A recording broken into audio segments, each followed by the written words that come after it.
Previously on MasterChef South Africa, a celebration of heritage flavors with boerewors, pap and ushatini on the menu in a meaty mystery box challenge. I thought it would be a lot easier than this.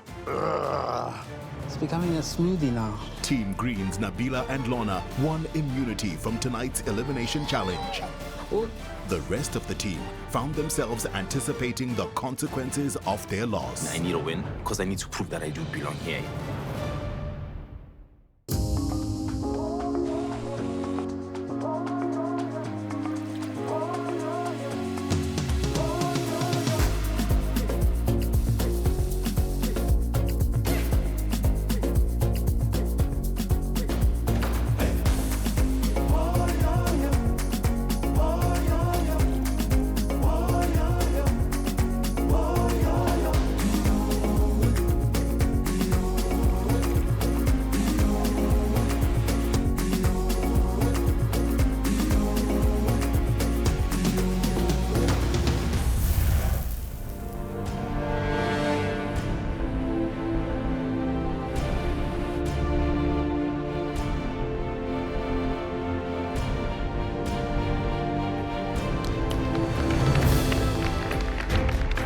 I walked into the kitchen today and I'm feeling very nervous.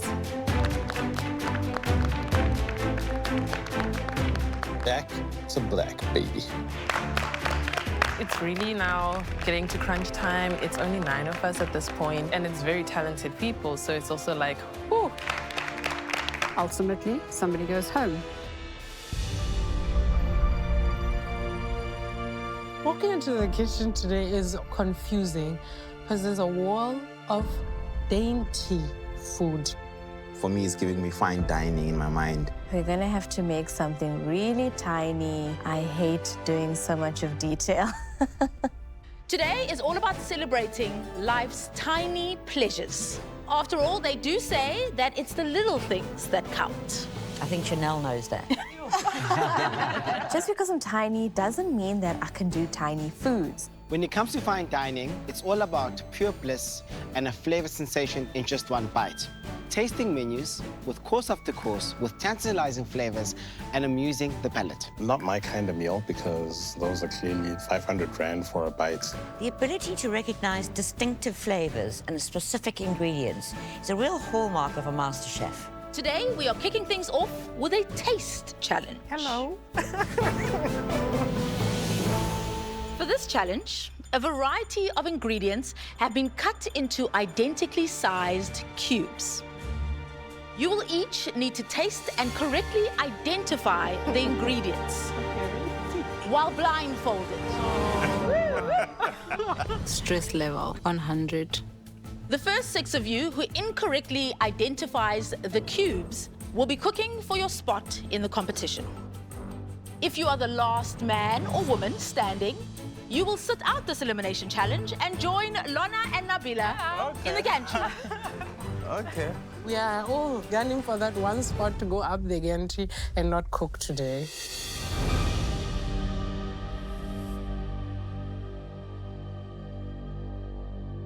There is something that people don't know about me. I'm actually very competitive.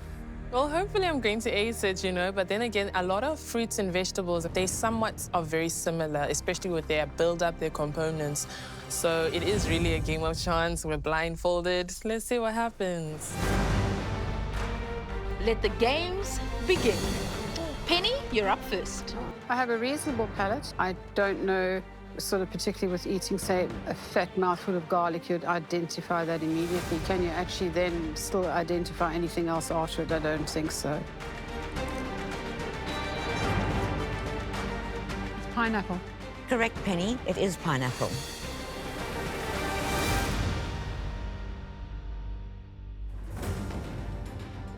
I know this one. It's mango. Mango. That is indeed mango. Boom. I'm on a roll. I already know that I'm going to get everything else right. I don't have the most sensitive palate. I'm a person where I need to visually see it in order to know what it is. Is it an orange? Correct, Chanel. It is an orange. My taste buds are exceptional.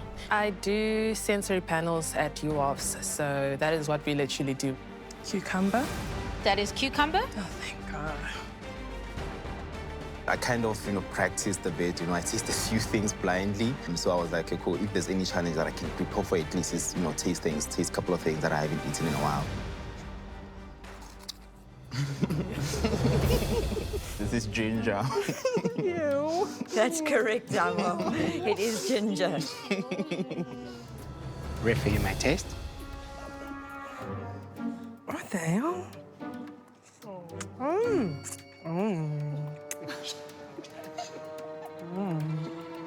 Refer. A watermelon. That's correct, Refe. I'm a very curious eater. I eat just about anything. You're anticipating. I don't know when it's coming to me. Is it going to be soft? Is it going to be hard? It's a tomato. Correct, Naledi. Oh. Second bite, I bite into something that doesn't smell right, but is flippin' hot. Penny, your answer? I think it's radish. Unfortunately, it is not radish. What was it? It's an onion. Good Lord. Wow. Bloody hell, I haven't eaten an onion ever and not cried. You may remove your blindfold and head over to the first station. I was totally and utterly floored by an onion. Is this a radish? You're correct, Nash. That is indeed a radish. Boom. Boys on fire. It's a cabbage.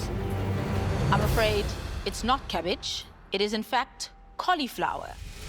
It is from the same family, so I guess that's how I kind of got it mixed up.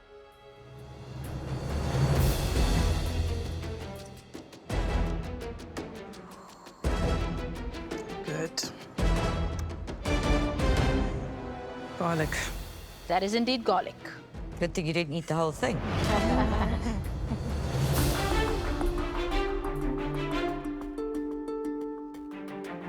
Amo, your answer? This is Parmesan cheese. Amo, sadly, it's not Parmesan cheese. It's cheddar cheese. I don't eat a lot of cheese. I'm not accustomed to them. I've had 1 or 2 Parmesan sometime, or cheddar. For me, somehow they taste the same, if you ask me. Okay. Refer, your answer? Mushroom. That is indeed a mushroom. Apparently, you hate mushrooms? Yeah, no. Okay. Mushrooms are weird texture. Parmesan cheese.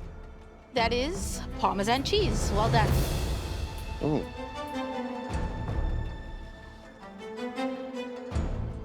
I know what I'm thinking of, and I know what it is. I'm gonna go with passion fruit. Nash, come on. What it is. It's not passion fruit, it's a strawberry. I knew you knew that. I did. I just I couldn't knew you place couldn't it. find the name. Your answer, Bridget? Lemon. I'm afraid that's incorrect. That is a lime. You may remove your blindfold and make your way to your cooking station. I thought, hey, it might be a really strong lemon.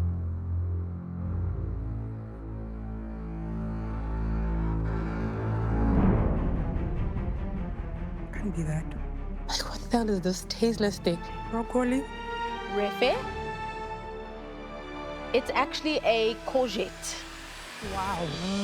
Baby marrow. Embarrassment, because I eat that vegetable. Now, lady, it seems like you were the last woman standing.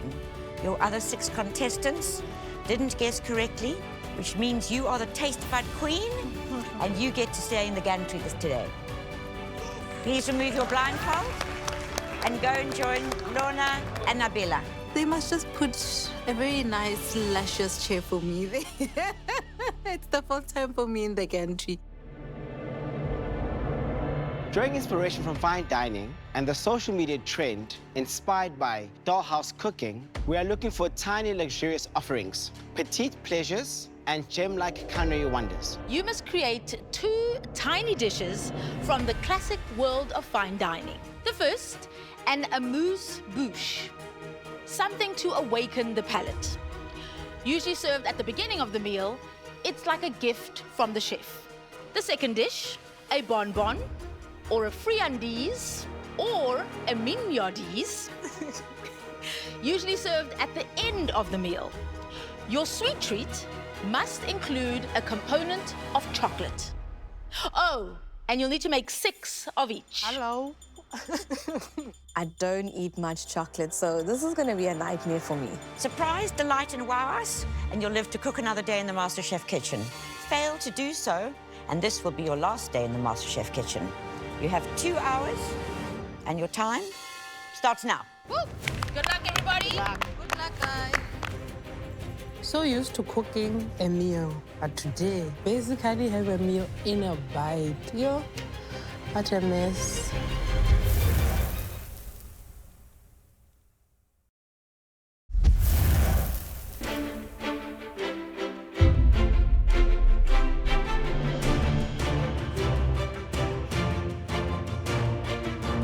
Things have been getting really intense with each week. As we go down in numbers, the pressure goes up, the challenges get much harder. There is a lot of competition now, and so everybody who's here is going to be pushing the boundaries of what is possible and feasible. Today is particularly challenging because it requires dainty, delicate work for 14 individual little plates. There's a lot that needs to be done with these type of dishes that we're told to make. I'm proud of myself for even knowing what an amuse-bouche even is. I'm going to do an amuse-bouche. So the idea is to do tuile. And you put 2 like this, and you sandwiched a beautiful trout mousse in between. And then I'll have it sitting on sort of a play on the sea, which is the vermicelli noodle, which I'm going to deep fry. But then there's also a little bit of a play on fish and chips. The main thing today is to make sure that I marry combinations that work well together and present it beautifully. So for my savory, I'll be making a roast tomato with whipped feta, tartlets, a basil tuile that I'm going to make. I don't usually cook like this. I'm a rustic girl. I love in-your-face food. I blame social media for these bonbons because they're everywhere. So this challenge, 2 hours to make tiny treats bursting with flavor. And amuse, I mean, we all love a good amuse. You know, something to tantalize the taste buds. Bonbon, it's a good way to finish your meal. For me, an amuse-bouche, of course, it is about exciting the palate, so it's got to hit certain flavor points. It can be acidic and start you salivating. It can be a touch on the salty side, so it's got to be a bite that really is very exciting. 100%. I think I would do something quite simple for my amuse, because I think you've got to go a bit big on the bonbon friandise moment. So I think starting there, getting it out the way, and then sort of doing some real time and focus on the sort of dessert element would be the route to travel, I think. I haven't figured out what my dessert's gonna be just yet, but it's gonna be a play on fruits. But for my first small dish, I'm gonna be making almost like a cylindrical ball, basically. The filling is mashed potato, but in the center of it is the sauce. So you almost have a full meal in one bite. Right now, I'm just tempering chocolate for my dessert, which is the French type of praline. I want to do the bonbons. I've made those type of things before. I like little dainty desserts. So right now, I'm tempering chocolate. Tempering chocolate is basically adding viscosity to your chocolate so that it can have movement and then it can be shiny. It will keep the mold. Fine dining is not my strong point. I am a home cook. I make hearty, big meals that don't require any plating whatsoever. So fine dining doesn't feature anywhere in my life. What is going on here? I'm busy with my amuse. I'm trying to do like a nice crispy wonton cone, and I'm gonna do a lovely chili chive cream at the bottom. And then I've got tuna that I just want to lightly pan fry. Put those cubes in that, and I've got the yuzu pearls to go on top of that. Okay, and for the sweet treat? The sweet treat, I'm going to do a dark chocolate bonbon. This is going to be really difficult for me because I have never worked with chocolate before. Do you think you have an advantage being tiny and having tiny fingers and doing tiny things? I definitely don't think so. Or maybe it will. I hope it does. Okay. That's an interesting technique that you're doing, and you're doing one at a time. You only have 2 hours. Is this the best way to make these cones? I really want them to come out perfect, so I've got to take the time to make sure that, yeah, I get the structure correct. Have you made them before? No. I can see that. You can only do the best that you can do, as long as you don't give up. I am really out of my comfort zone here, way out of my comfort zone.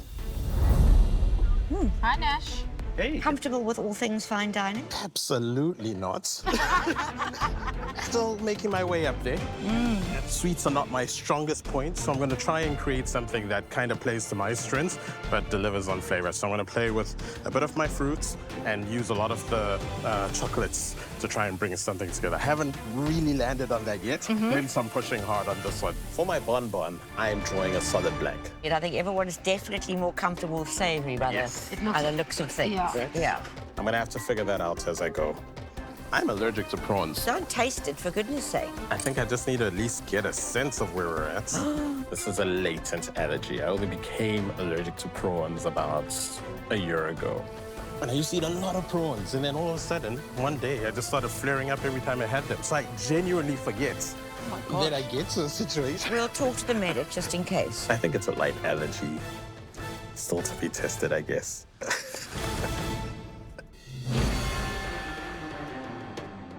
I need to clap these fast.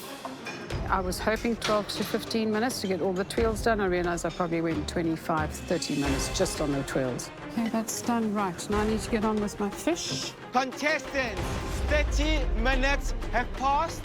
I repeat, 30 minutes have passed. I've never tempered chocolate before because I don't like chocolate. So I never really thought to learn how to temper chocolate. Nabila, if it's 33, is it fine? It's working temperature, because remember, your mold is cold. Okay. I'm doing the hardest thing imaginable because I never like to give up, and maybe that's my downfall. Any concerns? And my concern now is this chocolate because it's just not getting to where I want it to be. It's round about the right temperature, but it's just not setting. Well, I think what's important, Chanel, is for you to have a plan B. Yeah, I'm giving myself 5 more minutes. And if this chocolate doesn't temper, I literally just need to pivot away from it. I'm using these acrylic molds, and it's not working at all. It stuck all the chocolate bottom, so it literally ripped it from under. It's not coming out the mold, why? It's not working. I don't know how it works, honestly. Clearly, this chocolate does not want to go with the mold. Please, can I get everything, Lord?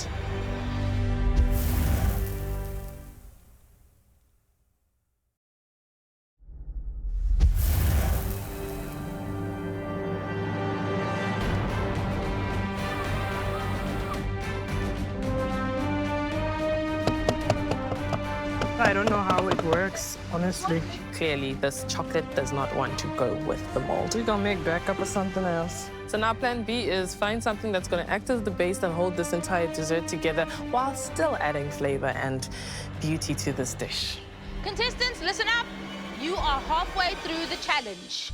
Halfway, 1 hour to go. Pick up the pace, everyone.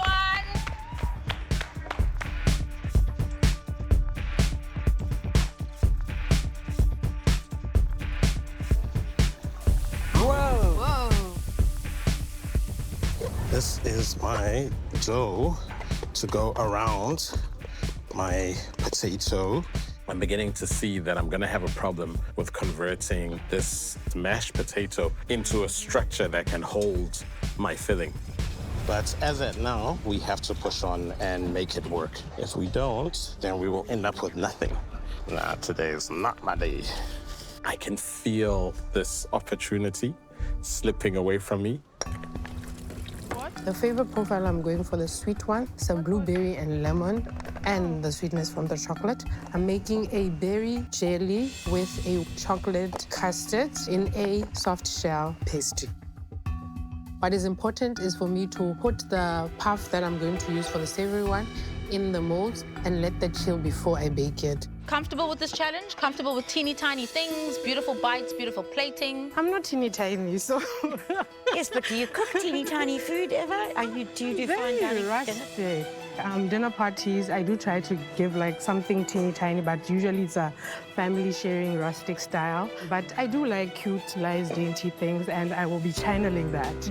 Channel your dainty, darling. I need to at least try and do this chocolate dome. Yes, it's not the way that I want it, but I'm just going to complete it. This is the most pressured that I've felt in a challenge. A lot is at stake because it's elimination. I'm just trying to pull this all together. I think obviously it's all about flavor, but it's about presentation, you know, beautiful, maybe rolled in a bit of gold dust, maybe studded with a little nut. It's just a pop in your mouth. Yeah, it doesn't mean it has to be small in its effect. 100%. It's just small in its size. Like me. Like me. I knew it was coming. I knew the tiny reference was coming. So far, everything that I have, they are going exactly how I want to go. My quail is resting there, just gonna slice it thinly when it's done. The quail is still raw, that is not a problem. I mean, the fact that it's still raw, that means I can recook it and then get it to the right temperature. You want it rare or medium rare, you don't want it fully cooked or dried. You have 30 minutes left. It's getting on thin ice now. We're about to move like Speedy Gonzalez. Working with chocolate is very technical, and looking at the time, I don't even have time to actually take my time and be intricate with these kind of things. So I need to make a quick decision, and now that decision is just to spill the whole thing, wrap it off, put it in the freezer. Penny, have you worked with chocolate before? Is it something you're comfortable with? I've actually accidentally tempered chocolate, if you can believe it. I'm doing a play on raspberries and chocolate. Okay. So this is my chocolate brownie, and then I'm going to do little tempered chocolate twigs, sort of climbing over it. I like raspberry and chocolate because chocolate's sweet and raspberry's got a gorgeous tartness and a freshness. But at the moment, I'm feeling a bit stressed and behind, so I've just got to get my A into G and really just get going. Now I need to make almond praline. The piping that I'm making right now is a patisserie cream. You use egg yolks, vanilla bean essence, cornstarch, a little bit of cake flour. So you're going to start off your other parts with your vanilla bean and your milk. Then you're going to add the mixture of the cornstarch, egg yolk, and sugar. The sugar is going to start breaking down and melting. The egg yolks are also going to blend and emulsify. Then you can all add it into the pot, and you have creme patisserie. Okay, I have to get onto this dessert now, for real. I know I'm gonna do something with fruits at this stage, and then create some kind of pastry base, grind some chocolate on it. Pancakes. Yes. Are these part of your dessert? Yes, they will be part of my dessert. To be totally honest with you, this is not coming together the way I was hoping for. Yeah. All right. Well, this smells superb. So what happens with your dessert now? I'm gonna have my pancakes, and I'm gonna have some pineapple, which is roasting. I actually need to go check on that. And then I'm gonna melt on some chocolate over it, basically. Okay, yes. And you're going to alter the size of these, I presume? Yes, correct.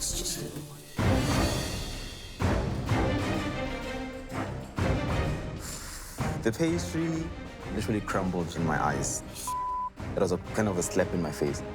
I need to make my pastry again because there's too much butter, so I can't control it. It was too soft to work with, and it was not gonna bake, basically. It was just gonna melt away. I'm remaking the new pastry now. If something goes wrong, terribly wrong, you think of first option is like give up. So I'm very happy with the fact that I managed to pick myself up quickly and just get on with it. Giving up is never an option. I could have probably crumbled, and just give up whatever. But I was like, no, man. I have my plan. I need to stick to it.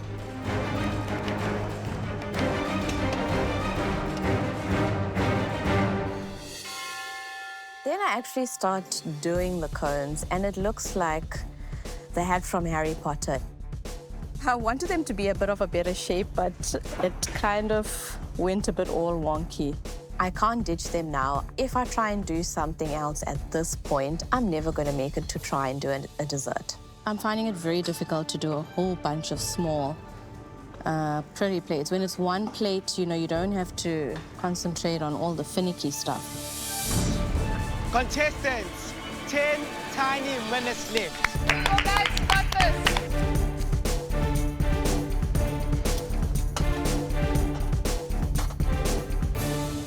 The chocolate mold not working threw me off somewhat because now it had to make me reinvent the entire dessert. Hence why I then made the discs of chocolate, which give that nice illusion of a pull on the chocolate. It gives it that cute littleness. I'm unmolding the first one and I'm holding my breath. And I managed to get it out of the mold. So then I take another deep breath. I'm like, okay, second one, let's go. And it pops out. Chanel. I hate making such a flippin' mess. This drives me insane. In the MasterChef kitchen, it's unbelievably stressful. Really, it is. You don't need to do stupid things like that in the kitchen when you're under such time restraints. Are you good? I am now freaking and I'm going to start crying, so just breathe. You need a board. No, that's about to lose my bloody head, I can tell you. I do have an idea of what I want to do with the desserts, which is this stack of fruits and then some kind of a chocolate sprinkle on the top, but time is against me. I make a layer of pancake, pineapple, some dragon fruit, and then I create a chocolate sauce. I'm a problem solver, and so giving up it can't be an option. This is way too big. This is not a one-biter. This is like 2 mouthfuls of chocolate. There'd probably be more Bam Bams than a bonbon because there's nothing bonbon about them. Contestants, you're entering your final 2 minutes. Damn. You should be putting finishing touches on your tiny morsels. The time crunch is what I am feeling right now. I had a plan at the beginning of the challenge, and that's not coming together right now. I'm going to have to rejig my plan so that I end up with something that is still delicious. It's crunch time, and I need this thing to be at least perfect. I struggled to take my sweet things inside of the mold, so it was a bit of a mess. So I had to take a chance and just put it in a blast freezer again so it can at least hold up. I counted down. I was like, when they start counting to 10, I'm going to take it and run. 10, 9, 8, 7, 6, 5, 4, 3, 2, 1. Stop cooking!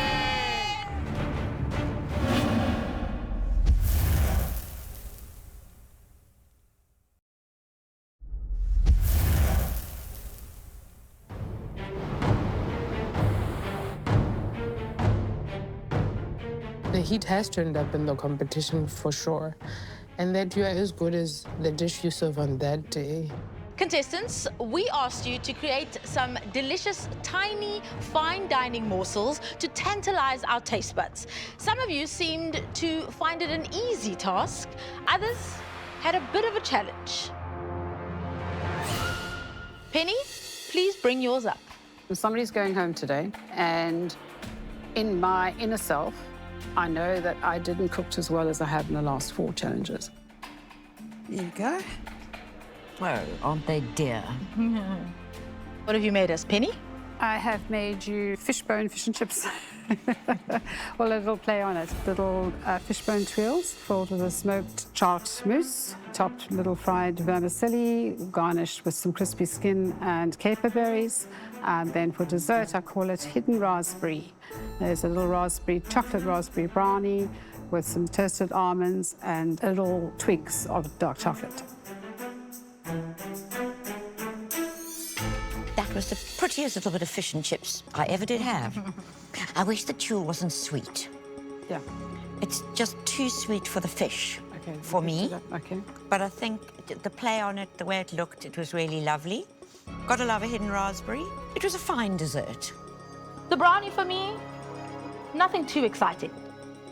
I know I made a good brownie, but that is what we're getting to, isn't it? It's what I think is okay, but that's not it anymore. It can't be okay. It has to be bloody brilliant. Chanel, please bring your food forward. When I bring my dish to the judges, I put it down in front of them.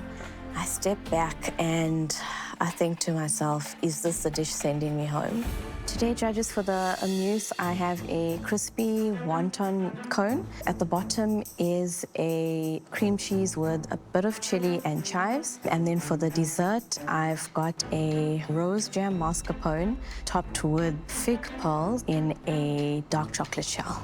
I look at my Amuse and my bonbon, and I'm so disappointed because the vision that I had is not what I'm seeing in front of me. Chanel, great piece of fish tuna, and I think we all know that tuna and acidity work quite well.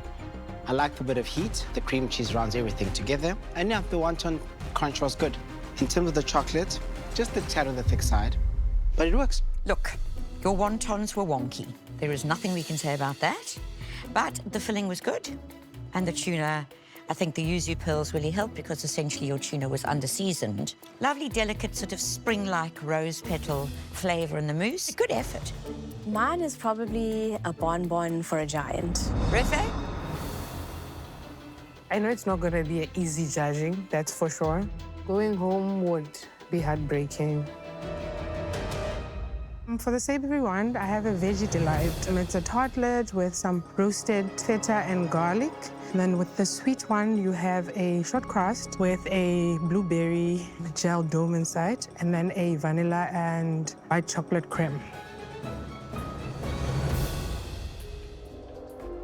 I'm in two minds about what I think about you not making your own pastry. One, I think it's clever. You had 2 hours, you were under pressure, and you went the route that was safe. I would have loved a balsamic treacle on that, just to break the very tart tomatoes. Darling, that little tartlet might not look very good, but it tastes amazing. Your blueberry jelly is wonderful, your pastry is lovely and short and crumbly. The topping, you know, wasn't brilliant, but I could tuck into those happily. So, well done. Amu, you next. The fact that I have something on the plate for me, that's enough.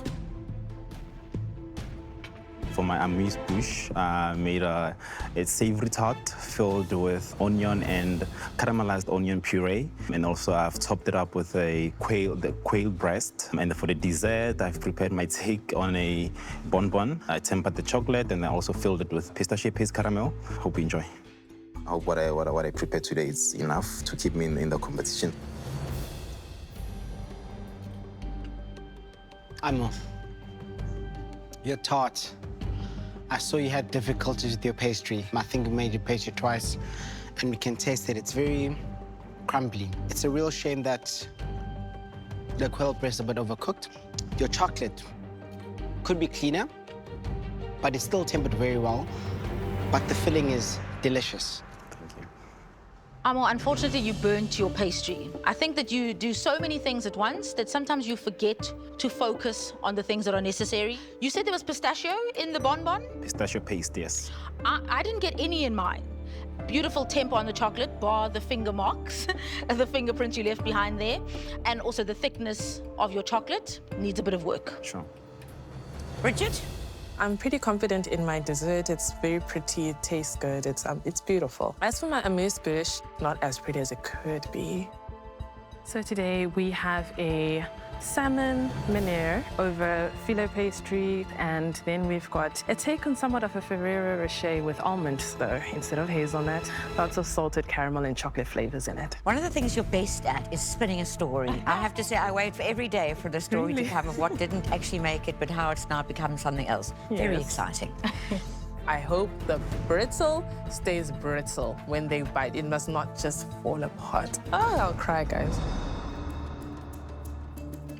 Bridget, you chose to focus all your attention at the start on your dessert because you're strong in savory. And you can tell that your dessert is beautifully finessed. Although the chocolate is bloomed, you did get a temper on that. It's just a shame you put it into the fridge. It looks inviting as well, but I do think that your savory looked like an afterthought. I don't think it's like Bridget to not garnish and decorate and make it look spectacular. So it left me wanting a little bit more in terms of visual. And in terms of flavor, far too salty. Far too salty. In the rush of things, I really just forgot. Nash, you up? Presenting my burst prawn and chorizo pair was difficult because it wasn't what I wanted. Today, judges, the irony of creating such a small dish, creating such a big problem, is that was not lost on me. So I present to you a burst pair of chorizo and prawn, and a, let's call it good fruit gone naughty, actually. What I've got there is some dragon fruit, grilled pineapple, with an amarula chocolate sauce and an amarula pancake. Why is the dessert naughty? It has amarula in it, and it's got good fruits. Good fruits, naughty sauce.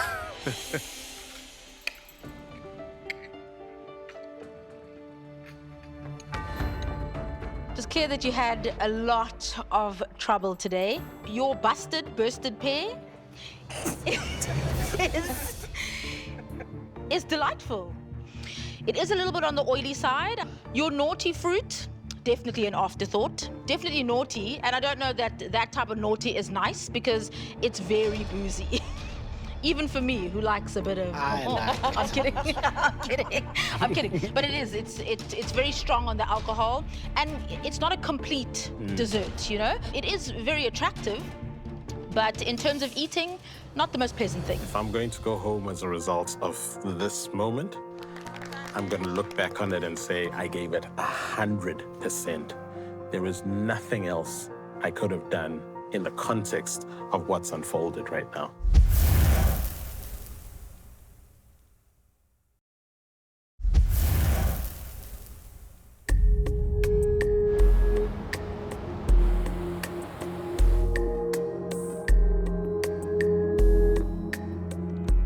Being at the bottom three would really, really suck.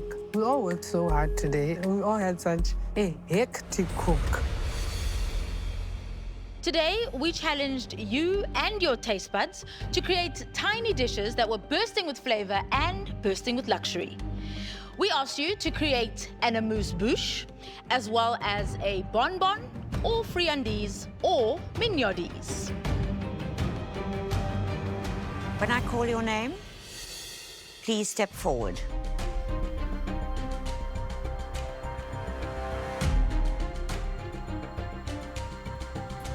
Chanel, please step forward. In my mind, I'm already preparing myself to hear that I'm going home. Chanel, that you're standing in front of us now. And that you won't be cooking in the MasterChef kitchen tomorrow. Because you'll be up on the gantry. You cook the dish of the day. I was so under pressure today. Everything was just going wrong. Maybe I've got some kind of imposter syndrome. Oh,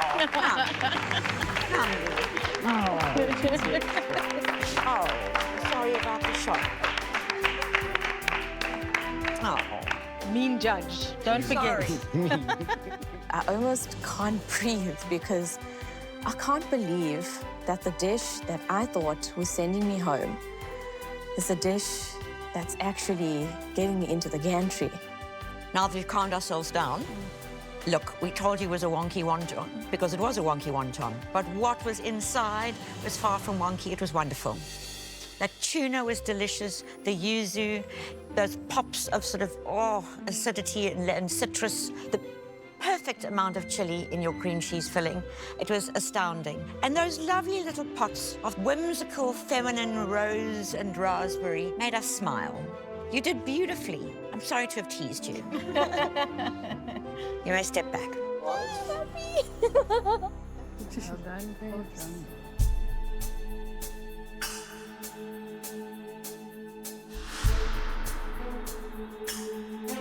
When I call your name, please step forward. Nash? Bottom three a few times does begin to work on your confidence.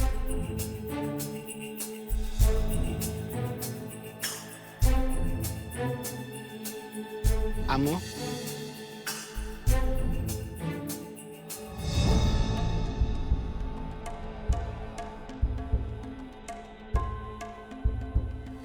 Penny?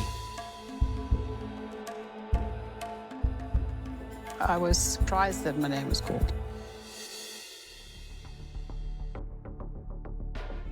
Amu, as much as your onion marmalade was delicious, your pastry was burnt, overworked, and too crumbly. And the core was overcooked as well.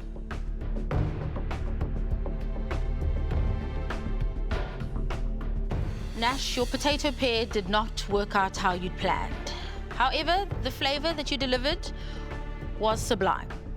Your dessert seemed like an afterthought, and it was definitely more naughty than it was nice. The way it came out was what I envisioned, but it could have been elevated. Penny, your fish in particular, and the play on the seascape and the fish and chips was aesthetically enormously pleasing. It was very pretty and very clever. It just didn't deliver on flavor. Your brownie was lovely for a home cook, not quite for the sort of friandises we were hoping for. I might have overcooked it. That was actually just my concern. But then to have feedback that it's basically just a pedestrian home-cooked brownie was surprising to me.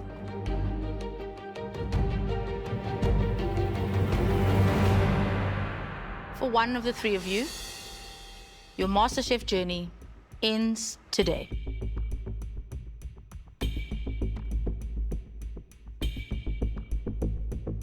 Penny, you're safe. Please step back into line.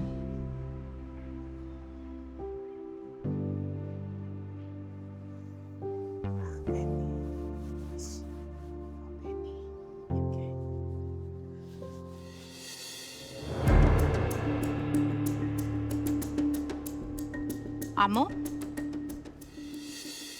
I'm sorry. Your time in the MasterChef kitchen has officially come to an end.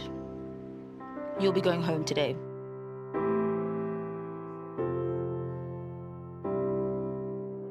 I'm very sad. It's been a very emotional journey. There's so many things that I could have probably done better. It hasn't been easy, but I don't think the process was supposed to be easy. You'll be sorely missed. Your energy, running around the kitchen, giving us more and more and more, will be missed in this MasterChef kitchen. But we know that this is not the end of the journey for you. You are an amazing cook. You have an incredible talent, and you are so kind to your fellow contestants. Oh, now I'm getting emotional. Oh. Helping Penny today, when time was sort of pressurized, was one of the most lovely things I've seen anyone do. For somebody to have that much care and understanding, and I've got this, don't you worry, I've got your back, don't you worry, was amazing. I'm not going to cry this time, we both are, but you really must keep cooking and put those biceps into everything as you do. And that love and that passion and that real generosity, it speaks volumes of the man that you are. Amu, don't stop cooking, my man. Seeing you work in the kitchen's been a pleasure. And this is just the beginning of many wonderful things to come. Look how far you came. Thank you for sharing your talent with us. Please say your final goodbyes to your fellow contestants.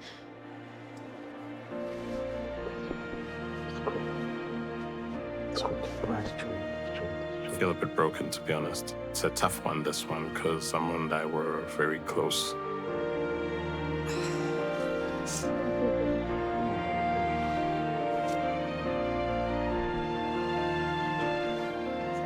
Clap him out, guys. I think my grandmother will be very proud. She'll be super, super ecstatic. She'll probably be happier than me. I'm leaving, but she will celebrate this every single day. I'm pretty sure I'm going to hear about it for the next whatever years to come. I think for me, from now, it's just to the stars, you know. So I should take all of everything that I've learned and just continue in it in my life. Next time on MasterChef South Africa. Welcome to our mushroom-inspired enchanted forest. Please welcome Chef Moses Malloy. Chef Moses is a G. Today is a pressure test. Yeah. It's getting harder. Oh my God. It's just sensational.